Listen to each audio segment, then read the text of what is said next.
انجینیر صاحب وایي چې قیامت کې به که ښځه دا وغواړي چې زه نر شمه او دا زما خاوند دی زما دپاره ښځه شي، وایي دا پاسبل دی. نو زه تا نه تپوس کومه چې که مثال خبره زه قیامت کې دا وغواړم چې مثال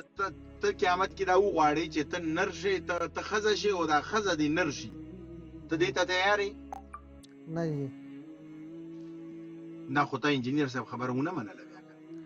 نه ما خو ګورم مولوي صاحب اول د انجینیر صاحب دا بیان اورېدلی نه دی، که به قول ستاسو په خبرې موافق دا بیان ویم که نه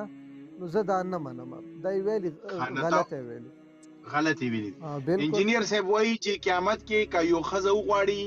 نو خدای پاک ته چې ووایي چې 4 خاوندان ماته راکړه، 4 لکه سړي ته د اجازت ورکړې د 4 ښځو. بالکل. آیا اوس زه تا نه تپوس کوم چې انجینیر صاحب دا مسله کړې ده، آیا ته د خپلې کور والو دپاره د 4 خاوندانو دپاره راضي چې ستا مور خور یا دا نور چې کم کور کې خلک دي یا انجینیر صاحب چې دا کومه خبره کړې ده، آیا دا شته په قرآن او حدیث کې؟ اصل کې مولوي صاحب په قرآن کې خو دي لکه په جنت کې به هغه سي چې هغه نفس غواړي که نه. صحیح شو، نفس لکه اوس ستا مور وغواړي که نه چې ستا مور سره نفس نه دی که نه. دا مثالونه په ذاتیاتو باندې به پټ کوئ. وایي خو نفس خبره دی کې ذاتیاتو خبره څه ده؟ دا خو هم تپوس دی، ولې ستا مور سره نفس نشته؟ دا ټول سره خدا بده خبره ده. وایي عجیبه خبره کوي، د دیني خبره ده، د دین خبره ده، دې کې ولې بده خبره؟ همدغه خبره که زه تا دپاره کومه نو ته دا خوشحالېږې په دې باندې، خو همدغه دین چې زه ستا مور دپاره بیانوم هغه خور دپاره دې بیانوم، بیا ته وایي ګوره دا بده خبره. نه ګوره دلته ته خپله ګیر شوې که نه، ته ګوره دا خبره خپلې مور دپاره نه برداشت کې، خور دپاره یې نه برداشت کې، ته ګوره دلته ته دا شی بد منې، ته پې پردې مه اچوه. ګوره په کار دی تا ما سره ضد نه وی کړی، تا ویلي چې ګوره دا بلکل سور کفر ویلی دی. نو ما خو تا ولې کې ویل که نه مولوي صاحب، دا اصل کې داسې مسایل دي که نه چې مخکې ځو ودرېږه که نه، ودرېږه که نه انجینیر صاحب، نه ودرېږه که نه، الله بنده اوس مخکې خو ځو که نه، مخکې ځو خو ګورې زه به بیا ستاسو د مشرانو عقیدې بیانوم. بالکل بیان یې که، دا ستا حق دی، بیان دا خو ستا حق دی. دوه تا بیان کړئ، دوه زه بیان کوم.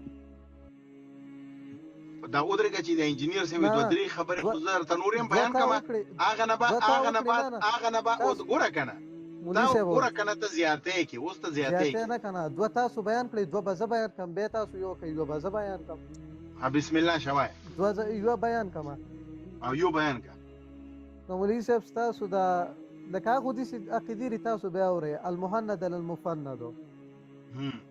په دې کې یوه عقیده دا ده چې لکه موږ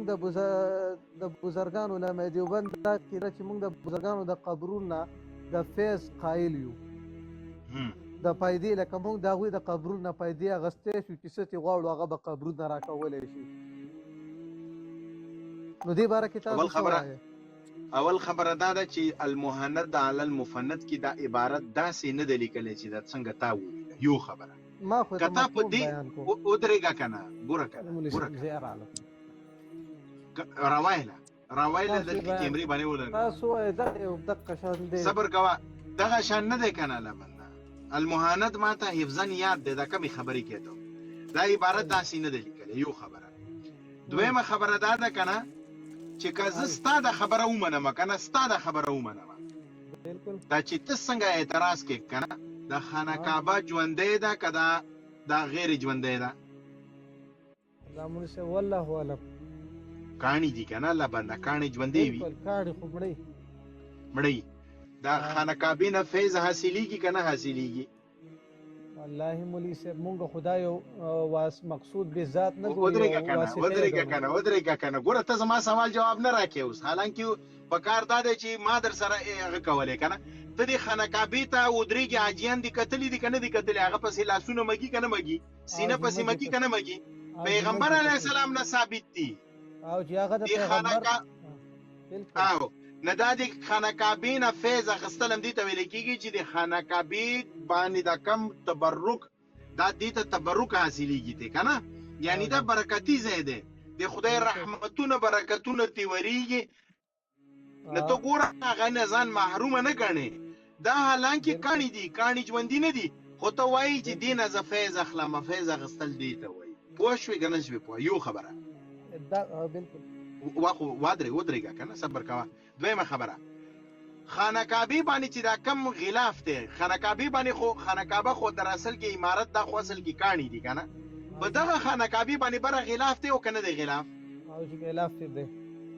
دا غلاف مبارک دی او که غیر مبارک دی ستا په نظر کې مبارک دی کعبه سره لګیږي دا چې کله په کومه کمپنۍ کې جوړیږي په کومه کمپنۍ کې چې کم ټیم کې جوړیږي که هغه ټیم کې تا ته پته ولګي هغه ټیم کې چې دا له خانقابه ته نه دی را رسیدلی خو هغه ټیم کې تا ته پته ولګي چې دا غلاف په د خانقابه باندې چړاو کیږي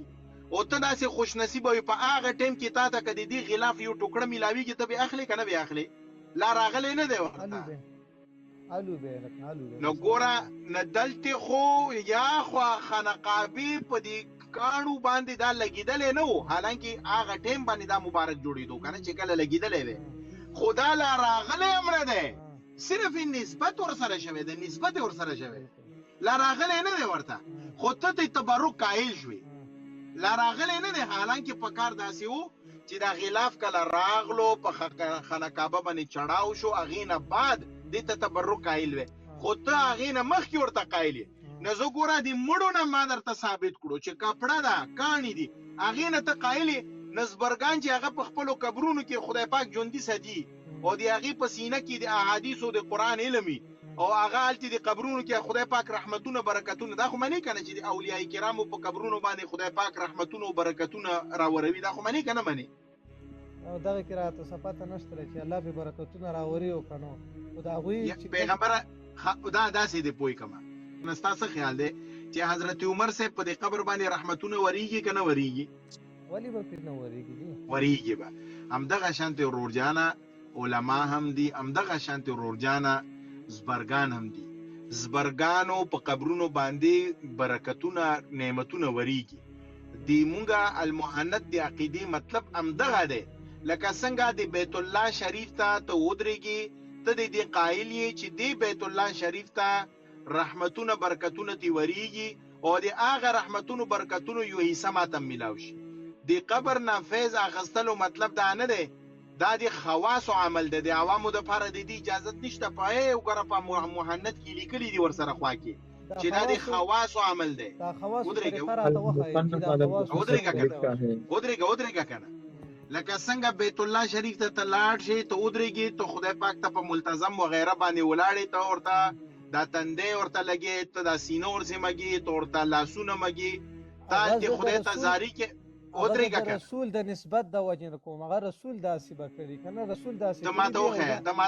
ته ماته وښیه په حدیثو کې دا ماته وښیه چېرته دي لکه حضرت عمر رضی الله تعالی عنه حدیث دی لکه حجر اسود یې راغستی هغه خو حجر اسود دی که نه ما حجر اسود مثال در کړی دی یو شی دی مولوي صاحب ولې یو شی دی حجر اسود او خانقابه یو شی دی زه ځان پې کوم زه ښه برابر لکه زه په دې ټیم کې یو نیوټرل یم خو زه خو تا پوهیږم که ته حدیثو نه ماته ثابت که که نه پیغمبر علیه السلام رکن یماني ته تللی دی غلاف باندې ته ماته ثابت که که نه چې پیغمبر علیه السلام غلاف ټچ کړی دی دا ماته ثابت که که نه کوم ځای کې لیکلي دي په حدیثو مولوي صاحب دغه اوس ماته پته نشته چې کوم ځای کې به یې کومه کې زه خو تا ته همدغه وامه که نه چې ګوره چې د کم شي طرف ته د رحمتونو برکتونه د خدای طرف نه نازلیږي نه هغه که ته هغې سره ځان په دې نسبت باندې ورسره ورنږدې کړې چې چونکې دې شي ته د خدای رحمتونه برکتونه ورورېږي همدغه ته فیض اخیستل ویلی کېږي لکه ګوره زه تا ته یو بل مثال در کومه ساده مثال دله در کومه د قرآن پاک لګیا دی 5-6 کسان طالبان لګیا دي یا په مدرسه باندې ته تېرېږي هلتې قاریان لګیا دي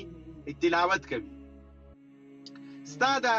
زړه کې دا خبره راغله چې ګوره دا په یو داسې مبارک مجلس دی چې دلته د الله پاک کتاب تلاوت کوي دغه ټایم کې د مجلس نه زه محرومه نه شمه دې ټایم کې د خدای پاک رحمتونه برکتونه راوریږي اوس که ته ماته ووایې چې ته ماته پیغمبر علیه السلام نه دغه شی ثابت کړه چې پیغمبر علیه السلام دغه شانتې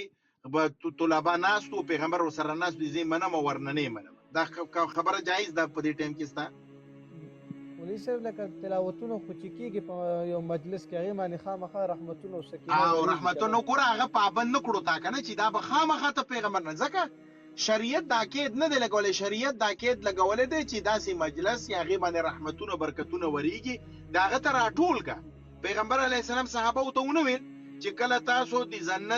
جنت د چراګانو نه چراګا ته څه وایي په پښتو کې مفتي صاحب د زناور چې پکې سري جبه ورته وایي څوک له جبه وایي جبا وایي چې جنت د جبې نه چې تیریږي تاسو پکې ښه ډېر سره صحابو ته تاسو کوی دی الله رسوله دا څه شی دی جنت جبې وي د ذکر محفلونه نو زګوره هغه ټیم کې رحمتونه وريږي کنه د علماء دیوبندو مقصد د دې عقیدې دا دی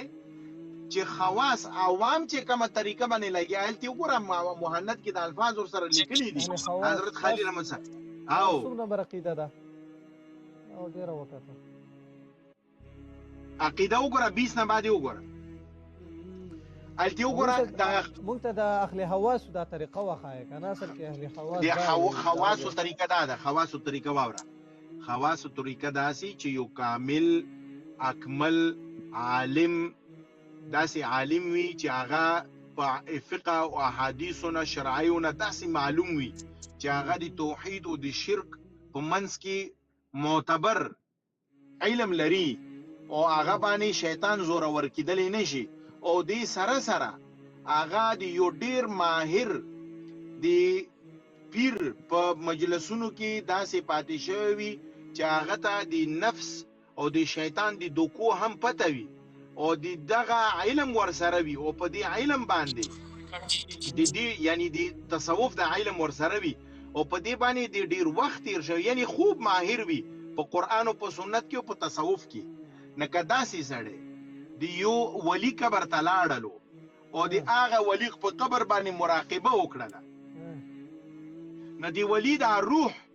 د دې پیر ته که خدای پاک ور متوجه کړلو او خدای پاک په دې باندې قادر دی او هغه روح دې ته یو خبره وکړه او هغه معلومات ولور کړلو او یا د هغه روح انوارات او برکات یا د قبر انوارات او برکاتو کې دا شامل شو دې ته به مونږ وایو چې د خواص او فیض